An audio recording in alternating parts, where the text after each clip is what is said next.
সারা মাস রোজা থাকার পর আল্লাহর হুকুম মেনে তারপরে ঈদের দিনে জামা কাপড় পরিষ্কার করে শেরওয়ানি গায়ে লাগাইয়া পাঞ্জাবি পরে আতর মেখে এরপরে ঈদের জামাতে যখন দাঁড়ায় যায়, সে যে মজা পায়, সারা মাস রোজা রেখে ঈদের জামাতে গিয়ে সে যে মজা পায়, যে রোজা রাখলো না ঈদের দিনে খুব জামা পাজামা সেন্ট এগুলো মেখে টেকে প্রথম কাতারে গিয়ে দাঁড়ায় গেছে, ও সেই মজা পাবে না। ওর মনের মধ্যে একটা চোর চোর ভাব থেকেই যায়। সে মনে মনে ভাবে এই জামাত আমার না, জোর করে আসছি, এইখানে দাঁড়াবার যোগ্যতা আমার নাই। মনের মধ্যে সে একটা অপরাধী ফিল করে, সে ফিল করতে থাকে। বিশ্ব নবী, দয়ার নবী, রাহমাতুল লিল আলামিন, একবার তিনি ঈদের দিনে ঈদের দিকে নামাজ পড়ার জন্য যাচ্ছেন। প্রতিমধ্যে দেখেন একটা বাচ্চা ছেলে কাঁদতেছে। এই রাস্তায় কত মানুষ গেল, কেউ দাঁড়ালো না থমকে, বাচ্চার ক্রন্দন কাউকে থামাইতে পারলো না। কিন্তু বিশ্ব নবী, দয়ার নবী, রাহমাতুল লিল আলামিন বাচ্চার কান্না দেখে পাও বাড়াতে পারলেন না। নবীজি দাঁড়ায় গেলেন, জিজ্ঞেস করেন, ও বাচ্চা, ঈদের দিনে কাঁদো কেন? ঈদের দিনে তো কাঁদতে নাই। বাচ্চা বলে, তোমার কাছে বলবো না, আমি সেই সকালবেলা থেকে বসে আছি, আমি যদি মক্কার আব্দুল্লাহর পুত্র মুহাম্মদ রাসূলুল্লাহ সাল্লাল্লাহু আলাইহি সাল্লামকে পাই, মনের দুঃখ তার কাছে বলবো।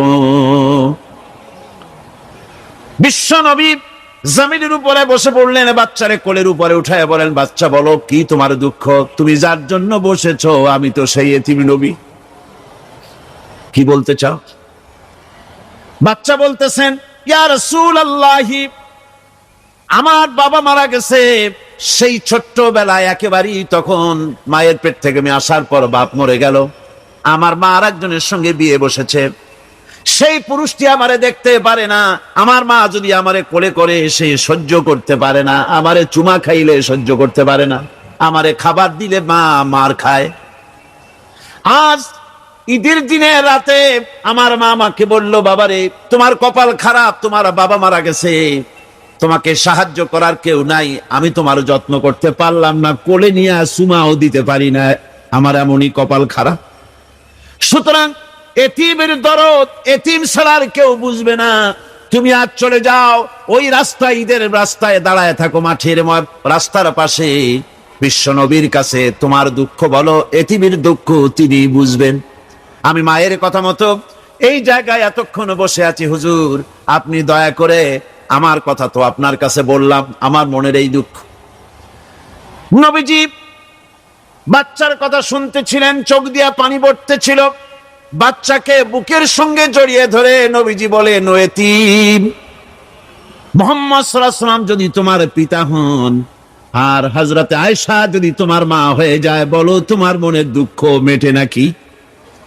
ছেলে ডুকরে কেঁদে উঠলো আর বলল, ইয়া রাসূলুল্লাহ, আপনি যদি আমার পিতা হন আর আয়েশা যদি আমার মা হয়ে যায়, এর থেকে বড় সৌভাগ্যের আমার তো আর কিছুই নাই।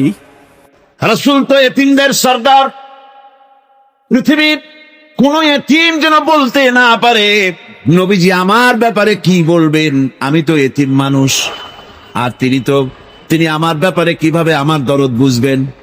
নবীজিকে আল্লাহ পাক কেমন এতিম বানালেন, সমস্ত দুনিয়ার এতিমদের সরদার বানালেন। মায়ের পেটে যখন তিনি ছিলেন, 6 মাসের সময় মায়ের পেটে থাকাকালীন বাপের এতিম হয়ে গেলেন। যখন প্রসব বেদনা শুরু হয়েছে মায়ের, দুনিয়ায় যখন তিনি আসবেন, হযরতে আমেনা ঘরের ভিতরে বসে তার অবস্থাটা কি? এই সন্তান পৃথিবীতে আসতে পারে, যিনি সবচাইতে বেশি খুশি হবেন তিনি তো আজ দুনিয়ায় নাই। মনের ভিতরে কত কষ্ট।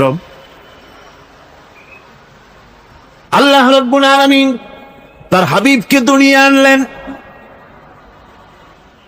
রাসূলের দাদা ঘরের সামনে, তাঁবুর সামনে দাঁড়ায়া তায়েফ থেকে আগত সাদিয়া গোত্রের লোকদেরকে বলতেছেন, এই ঘরের ভিতরে একটা এতিম বাচ্চা আছে, বেশি টাকা কড়ি দেওয়া যাবে না, যদি দয়া হয় নিয়ে যাও।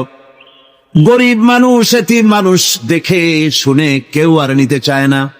সবশেষে এলেন ভাগ্যবতী মেয়ে, ভাগ্যবতী মহিলা হযরতে হালিমাতুস সাদিয়া, তিনি এসেছেন। কোনো ছেলে পেলে পায় নাই, সকলের শেষে তিনি এসেছেন। আব্দুল মুত্তালিব বলছেন, এই ঘরের মধ্যে একটা এতিম বাচ্চা আছে, দয়া হলে নিয়ে যেতে পারো। তিনি স্বামীর সঙ্গে পরামর্শ করলেন, এরপরে বললেন, যদি দেখতে অন্তত ভালো হয়, মন যদি ভালো লাগে নিয়ে যাব, একেবারে খালি হাতে ফিরে যাওয়ার চাইতে তো ভালো। হযরত হালিমা বলেন, আমি ঘরের মধ্যে প্রবেশ করলাম, মা আমিনার কোল থেকে শিশু মুহাম্মদ সাল্লাল্লাহু আলাইহি ওয়াসাল্লামকে যখন আমি কোলে নিলাম, আমি হুজুরের চেহারার দিকে নজর করে দেখলাম, আমার কাছে মনে হলো যেন পূর্ণিমার চাঁদটা আমার কোলে ধরা দিয়েছে। শিশু মুহাম্মদ সাল্লাল্লাহু আলাইহি ওয়াসাল্লামকে যখন নিয়ে বাড়ির দিকে রওনা হলাম, যে গাধা আমার সকলের পেছনে এসেছে, সেই গাধা এখন সকলের আগে ছুটে চলে যায়। এরপরে বাড়ি যখন নিয়ে গেলাম, কুয়ায় পানি বাড়লো, গাছে ফসল বাড়লো, খেজুর গাছে খেজুর বাড়তে লাগলো, জমিনে ফলন বেড়ে গেল। রাসূলের দুধ বোন সাইমা রাসূলকে নিয়ে মুহাম্মদ সাল্লাল্লাহু আলাইহি ওয়াসাল্লাম তাকে দোলনা নিয়ে দোল দিতেছে। কি আশ্চর্য অবস্থা! সাইমা তাকে দোল দিচ্ছে আর বলতেছে, বেঁচে থাকুক মুহাম্মদ সাল্লাল্লাহু আলাইহি ওয়াসাল্লাম, সে দীর্ঘজীবী হোক। বিশ্বনবী মুহাম্মদ রাসূলুল্লাহ সাল্লাল্লাহু আলাইহি ওয়াসাল্লাম এভাবে এতিম অবস্থায় জীবন তার শুরু হলো। যখন তিনি ফিরে এলেন 6 বছর বয়সের সময়, যখন মায়ের কাছে তিনি ফিরে এসেছেন, প্রতিদিন তিনি খেলা দেখতে যান ময়দানে। মা প্রতিদিন সন্ধ্যার সময় তাকে ফিরে পান। আজকে সন্ধ্যা হয়ে গেছে, শিশু মুহাম্মদ সাল্লাল্লাহু আলাইহি ওয়াসাল্লাম বাড়ি ফেরেন না। কারণ কি? কেন বাড়ি ফেরে না? সন্ধ্যার দিকে তিনি চলে গিয়েছেন পাহাড়িয়া ময়দানে, যে দেখেন ধুধু করতেছে, চতুর্দিকে সন্ধ্যা হয়ে গেছে, অন্ধকার হয়ে গেছে, কোনো ছেলে পেলে নাই, কেউ নাই। পাহাড়ের পাদদেশে বসে শিশু মুহাম্মদ সাল্লাল্লাহু আলাইহি ওয়াসাল্লাম কাঁদতেছেন। মা প্রশ্ন করলেন, বাবারে, সন্ধ্যা উত্তীর্ণ হয়ে গেল, কেন একা একা বসে বসে কাঁদো? তিনি বলছেন, মাজি, আজ কদিন খেলা দেখতে আসলাম ময়দানে, প্রতিদিন দেখি যখন সন্ধ্যা হয়ে যায়, মুরব্বী শ্রেণীর কিছু লোক আসে, ছেলেকে নাম ধরে ডাক দেয়, ছেলেরা দৌড়ে তারা বাবার কাছে চলে যায়, আর বাবা ছেলেকে কোলে নিয়ে মুখে চুমা দিয়ে বাড়ির দিকে নিয়ে যায়। আমি আজ কদিন পর্যন্ত এই ময়দানে এলাম, কোনদিন সন্ধ্যা বেলায় তো কেউ এসে আমাকে মোহাম্মদ বলে একটা ডাক দিল না। আমার আব্বা কি নাই? আল্লাহ রাব্বুল আলামিন বলেন, এরকম এতিম অবস্থায় পেয়ে আমি কি আপনাকে আশ্রয় দেই নাই? আপনাকে আমি পেয়েছি এতিম অবস্থায়, এরপরে আমি আপনারে আশ্রয় দিলাম, এরপরে আমি আপনাকে পথ হারা পেলাম, আমি আপনাকে পথের দিশা দিয়া দিলাম, এরপরে আমি আপনাকে দরিদ্র অবস্থায় পেয়েছি, তারপরে আমি আপনার দারিদ্র মুক্ত করেছি আপনাকে। সুতরাং নবী, এতিমের প্রতি নির্মম ব্যবহার করো না, এতিমের প্রতি ভালো ব্যবহার করো, নির্মমতা দেখাইও না। আর ভিক্ষুককে ধমক দিও না, রূঢ়তা দেখিও না, আর আল্লাহর নিয়ামতের প্রশংসা করো। আমার বন্ধুগণ, এজন্য এতিমের প্রতি দরদ করার জন্য আল্লাহ পাক কোরআনের ভিতরে পরিষ্কার বলেছেন। রাসূল করিম সাল্লাল্লাহু আলাইহি ওয়াসাল্লাম নিজে এতিম ছিলেন, আর এতিমের প্রতি তার এত দরদ ছিল, একবার তিনি ঈদের দিকে নামাজ পড়ার জন্য যাচ্ছেন, প্রতিমধ্যে দেখেন একটা বাচ্চা ছেলে কাঁদতেছে। এই রাস্তায় কত মানুষ গেল, কেউ দাঁড়ালো না থমকে, বাচ্চার ক্রন্দন কাউকে থামাইতে পারল না। কিন্তু বিশ্ব নবী, দয়ার নবী, রাহমাতুল লিল আলামিন বাচ্চার কান্না দেখে পাও বাড়াতে পারলেন না। নবীজি দাঁড়ায় গেলেন, জিজ্ঞেস করেন, ও বাচ্চা, ঈদের দিনে কাঁদো কেন? ঈদের দিনে তো কাঁদতে নাই। বাচ্চা বলে, তোমার কাছে বলবো না, আমি সেই সকালবেলা থেকে বসে আছি, আমি যদি মক্কার আব্দুল্লাহর পুত্র মুহাম্মদ রাসূলুল্লাহ সাল্লাল্লাহু আলাইহি ওয়াসাল্লামকে পাই, মনের দুঃখ তার কাছে বলবো। বিশ্ব নবী জমিনের উপরে বসে পড়লেন, বাচ্চারে কোলের উপরে উঠায় বলেন, বাচ্চা বলো কি তোমার দুঃখ? তুমি যার জন্য বসেছো আমি তো সেই এতিম নবী। কি বলতে চাও? বাচ্চা বলতেছেন, ইয়া রাসূলুল্লাহি, আমার বাবা মারা গেছে সেই ছোট্টবেলায়, একেবারেই তখন মায়ের পেট থেকে আমি আসার পর বাপ মরে গেল। আমার মা আর একজনের সঙ্গে বিয়ে বসেছে। সেই পুরুষটি আমারে দেখতে পারে না। আমার মা যদি আমারে কোলে করে এসে সহ্য করতে পারে না, আমারে চুমা খাইলে সহ্য করতে পারে না, আমারে খাবার দিলে মা মার খায়। আজ ঈদের দিনে রাতে আমার মা আমাকে বলল, বাবারে তোমার কপাল খারাপ, তোমার বাবা মারা গেছে, তোমাকে সাহায্য করার কেউ নাই, আমি তোমার যত্ন করতে পারলাম না, কোলে নিয়ে চুমাও দিতে পারি না, আমার এমনই কপাল খারাপ। সুতরাং এতিমের দরদ এতিম ছাড়ার কেউ বুঝবে না। তুমি আজ চলে যাও, ওই রাস্তায়, ঈদের রাস্তায় দাঁড়ায় থাকো, মাছের রাস্তার পাশে, বিশ্ব নবীর কাছে তোমার দুঃখ বলো, এতিমের দুঃখ তিনি বুঝবেন। আমি মায়ের কথা মতো এই জায়গায় এতক্ষণ বসে আছি, হুজুর আপনি দয়া করে, আমার কথা তো আপনার কাছে বললাম, আমার মনের এই দুঃখ। নবীজি বাচ্চার কথা শুনতেছিলেন, চোখ দিয়া পানি পড়তেছিল। বাচ্চাকে বুকের সঙ্গে জড়িয়ে ধরে নবীজি বলেন, ও এতিম, মুহাম্মদ সাল্লাল্লাহু আলাইহি ওয়াসাল্লাম যদি তোমার পিতা হন আর হযরতে আয়েশা যদি তোমার মা হয়ে যায়, বলো তোমার মনের দুঃখ মেটে নাকি? ছেলে ডুকরে কেঁদে উঠলো আর বলল, ইয়া রাসূলুল্লাহ, আপনি যদি আমার পিতা হন আর আয়েশা যদি আমার মা হয়ে যায়, এর থেকে বড় সৌভাগ্যের আমার তো আর কিছুই নাই। নবীজি এতিমকে বাড়ি নিয়ে গিয়ে হযরতে আয়েশার হাতে তুলে দিয়ে বললেন, আয়েশা রে, পবিত্র ঈদের দিনে আল্লাহ রাব্বুল আলামিন তোমার জন্য একটা উপহার পাঠিয়েছেন, এটা যত্ন করো। এতিমের প্রতি দরদ রাখার জন্য আল্লাহ রাব্বুল আলামিন বলেছেন, এতিম, মিসকিন, বিধবা, অসহায় লোক, তাদের প্রতি যাতে করে মুসলিম সমাজ লক্ষ্য রাখে, সেজন্য আল্লাহ পাক নির্দেশ করেছে। বিধবাদের জন্য, মিসকিনের জন্য কেউ যদি কোনো উদ্যোগ গ্রহণ করে, কেউ কোনো সাহায্য দেয়, জিহাদের ময়দানে জিহাদ করে আল্লাহর রাস্তায় যে সওয়াব পাওয়া যায়, যে মর্যাদা পাওয়া যায় আল্লাহর কাছে, এতিম, মিসকিন, বিধবাকে সাহায্য করলে সেই সওয়াব আল্লাহ রাব্বুল আলামিন আমলনামায় দিয়ে দেন। তার চরিত্রই প্রমাণ করে নবীদেরকে বাইয়িনাত দেওয়া হয়েছে, এমন চরিত্র আচার আচরণ দেওয়া হয়েছে যাতে করে লোকেরা অভিভূত হয়ে যায়, আকৃষ্ট হয়ে যায়। হযরতে যায়েদ, তিনি তো কৃতদাস ছিলেন, হারায় গেলেন বাপ মা থেকে, আর এরপরে কুদরতকারে মুহাম্মদ সাল্লাল্লাহু আলাইহি ওয়াসাল্লামের ঘরে উঠায় দিল। তিনি তখন আল্লাহর নবী, তখন নবুয়তের দায়িত্ব পান নাই। যায়েদের পিতার কাছে খবর হয়ে গেল, যায়েদ আছে রাসূলের বাড়িতে, মুহাম্মদ সাল্লাল্লাহু আলাইহি ওয়াসাল্লামের বাড়ি। মক্কায় তারা এসে হুজুরের সঙ্গে দেখা করে বললেন, মুহাম্মদ সাল্লাল্লাহু আলাইহি ওয়াসাল্লাম, জানতে পেরেছি আপনার কাছে আমাদের ছেলে যায়েদ আছে, মেহেরবানি করে তাকে আমাদেরকে ফিরায় দেন। হুজুর বলেন, যায়েদ যদি তোমাদেরকে চিনতে পারে আর যদি যেতে চায়, আমার পক্ষ থেকে কোনো আপত্তি নাই, অবশ্যই যাবে। তবে যায়েদ যদি যেতে না চায়, আমি এমন লোক নই যে কেউ আমার কাছে থাকতে চাইলে আমি জোর করে তাকে ফেলেও দিতে পারি না, আমি তেমন লোক নই। এটা বললেন, আপনি অবশ্যই যুক্তিপূর্ণ কথা বলেছেন। হযরতে যায়েদ কেনা হলো। হুজুর বললেন, তুমি কি চেনো এদের? কি? যায়েদ বললেন, চিনি, ইনি আমার বাবা, উনি আমার চাচা। যায়েদের পিতা বলেন, বাবারে বাড়ি চলো, তোমার মা কেঁদে কেঁদে হয়রান, চলো বাড়ি যাই, বাড়ির যা কিছু আছে সব তোমাকে ফিরিয়ে দেওয়া হবে। হযরতে যায়েদ বলতেছেন, পিতা,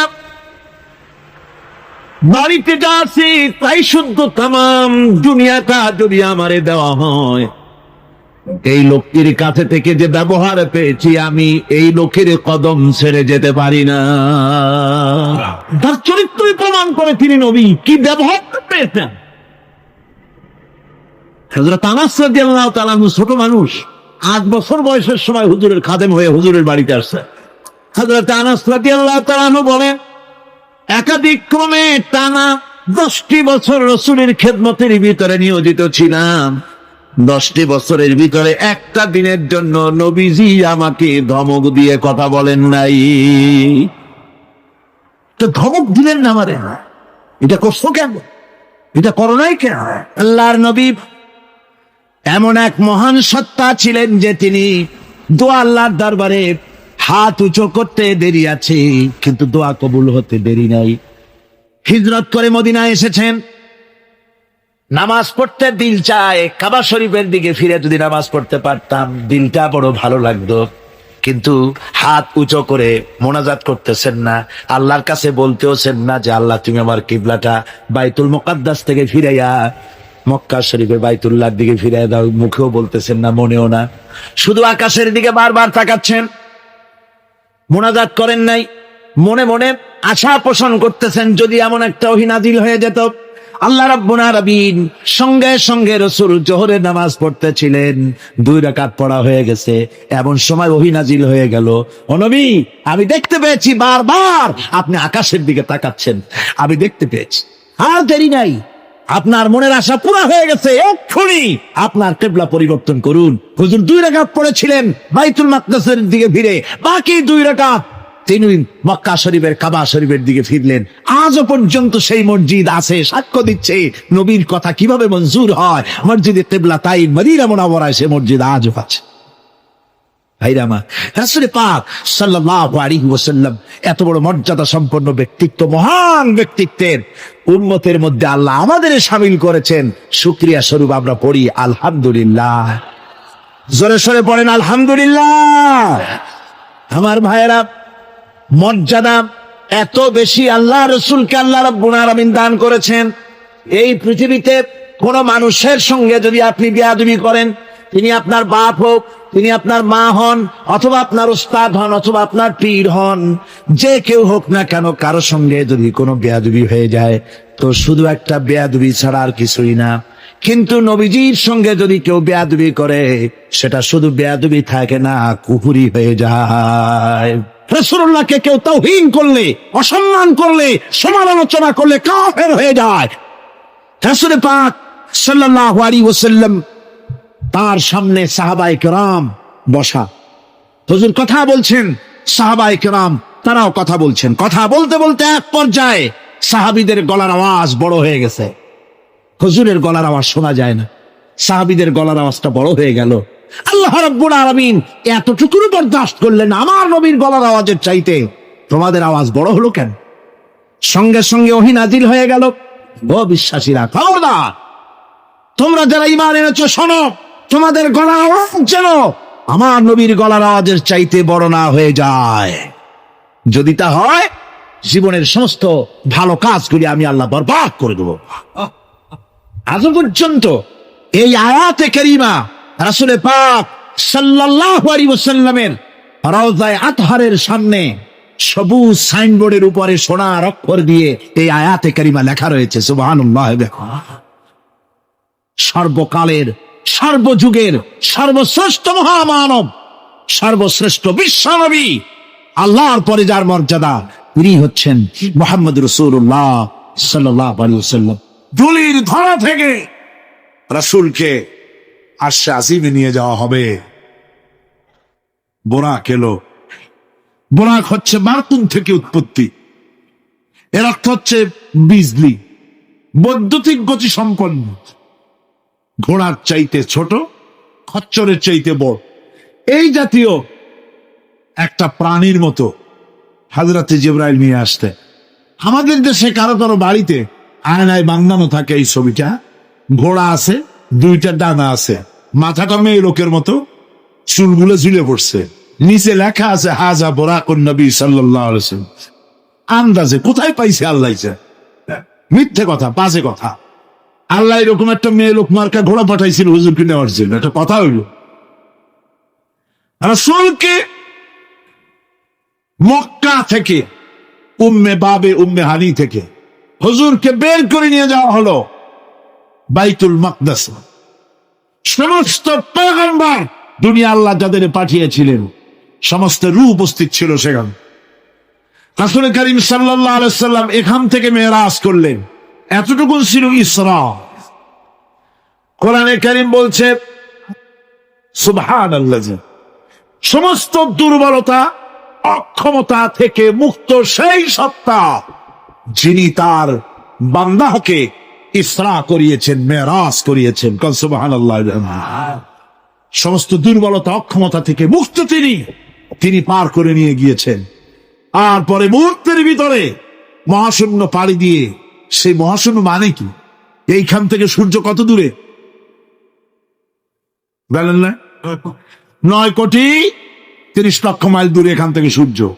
সেই সূর্য, তারপরে রয়েছে গ্যালাক্সি, মিল্কি ওয়ে, গ্রহ নক্ষত্র, সে যে কত দূরে, যে সমস্ত তারকা, এমন বহু তারকা আছে যে তারকা সৃষ্টির পর তার আলো পৃথিবীর মাটি আজ পর্যন্ত স্পর্শ করে নাই, অথচ আলোর গতি প্রতি সেকেন্ডে কত মাইল? 1,86,000 মাইল।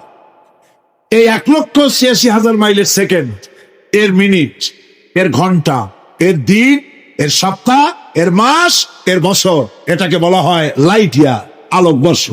সেই তারকা তৈরি হওয়ার পর কত সহস্র সহস্র লাইট ইয়ার চলে গেল, আজ পর্যন্ত সেই তারকার আলো পৃথিবীর মাটি স্পর্শ করতে পারে নাই। তাহলে সেই তারা কোথায়?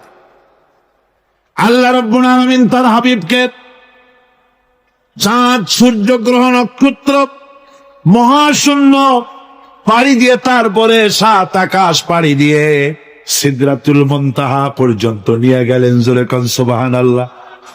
এবার সিদরাতুল মুনতাহা পর্যন্ত যাওয়ার পথে যত ঘটনা ঘটলো সেগুলো আপনারা ইতিহাস থেকে পড়ে নেবেন, ওগুলি বলার সময় আমার কাছে নাই। সিদরাতুল মুনতাহায় যাওয়ার পর হযরতে জিবরাইল বলেন, আর আমি যেতে পারবো না, এটা হলো বিপজ্জনক বর্ডার। আমি যদি আর এক চুল অগ্রসর হই তাহলে আমি জ্বলে পুড়ে ছাই হয়ে যাব, আমার আর যাওয়ার অধিকার নাই। হুজুর সেখানে বসে থাকলেন। জিবরাইল বলে গেলেন, এখান থেকে আপনাকে নেওয়ার কুদরতি ব্যবস্থা হয়ে যাবে। রাসূল দুনিয়ায় ফিরে এসে হযরতে বেলালকে ডেকে বলেছিলেন, বেলাল গো, এমন কি আমল তুমি করো আমারে শোনাও। হযরতে বেলাল বলেন, হুজুর আমার আমল তো সব আপনি জানেন। কয় না, কি করো শোনাও। বেলাল বলেন, হুজুর খাস আমলের মধ্যে এতটুকু আছে যে আমি কখনো বিনা উজুতে থাকি না, যখন উজু চলে যায় উজু করি, আর উজুর ইহতিমামের জন্য 2 রাকাত নফল নামাজ পড়ি। হুজুর বলেন, বেলাল তুমি এই আমল ছাড়বা না, কারণ সিদরাতুল মুনতাহায় হযরত জিবরাইল আমারে যখন ছেড়ে চলে গেলেন, আমার একা একা বড় ভয় লাগতে লাগলো। তখন আমার মনে হচ্ছিল তুমি যেন আমার চতুর্দিকে হাঁটতেছো।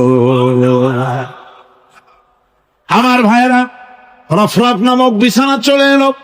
কুদরতি এই বিছানায় চড়ে নবীজি আল্লাহ রাব্বুল আলামিনের দরবারে আরশে আজিমে পৌঁছে গেলেন। জোরে বলেন সুবহানাল্লাহ। যেখানে পৃথিবীর কোন মানুষের যাওয়া সম্ভব নয়, গোটা পৃথিবীর মানুষের মর্যাদা আল্লাহ পাক বাড়ায় দিলেন, আরশে আজিমে হুজুরকে নিয়ে গেলেন। তারপরে তিনি কথাবার্তা হুজুরের সাথে কি বললেন, সেই কথাগুলি নিয়ে আমাদের দেশে কথা হলো এই যে হুজুরকে নিয়ে আল্লাহ 5 ওয়াক্ত নামাজ দিছিলেন তো 50 ওয়াক্ত। মুসা আলাইহিস সালামের সাথে দেখা না হইলে তো কাম সারছিল, আমাদের আর উপায় ছিল না। আরে ভাই, শুধু নামাজ দেওয়াই যদি উদ্দেশ্য হবে তাহলে রোজার মতো তো আল্লাহ দুনিয়ায় বসে দিতে পারতেন কিনা? হজের মতো, জাকাতের মতো পারতেন কিনা? শুধু নামাজের জন্য নয়, আল্লাহ পাকের কায়নাত দেখাবার জন্য আল্লাহ পাক তাকে নিয়েছিলেন। বেহেশত দেখাইছে, দোজখ দেখাইছে, ভালো কাজ করলে কিরকম শান্তি হবে, খারাপ কাজ করলে কিরকম শাস্তি হবে, চোখে দেখায় দিয়েছেন মুহাম্মদ রাসূলুল্লাহ সাল্লাল্লাহু আলাইহি ওয়াসাল্লামকে। মেরাজ থেকে ফিরে এলেন, ঘরে এসে দেখেন উজুর পানি, উজু করে যে গেছিলেন উজুর পানি তখনও গড়াচ্ছে। যে দরজা দিয়ে বেরিয়েছিলেন দরজাটা ধাক্কায় তখনও কাঁপতেছে। যে বিছানায় শোয়া ছিলেন সে বিছানায় মানুষ শুয়ে থাকলে যেমন উষ্ণ থাকে সেরকমের উষ্ণ ভাব তখনও আছে। কেমনে হলো মাথায় ঢুকবে না। সুবহানাল্লাহ কোন ঢুকবে? জোরে কোন সুবহানাল্লাহ। এটার ব্যাপারে কোন বিজ্ঞান, দর্শন, যুক্তির প্রয়োজন নাই। প্রয়োজন শুধু এতটুকু, আল্লাহ তার হাবিবরে নেবেন, কত দ্রুত নিবেন, কত দ্রুত পাঠাবেন, এটা তিনিই ভালো জানেন, আমাদের কোনো জানার কথা না, ঠিক কিনা কর? তবে দৃষ্টান্ত যদি চান তাহলে আমি দৃষ্টান্তটা এভাবে দিতে পারি বুঝাবার জন্য।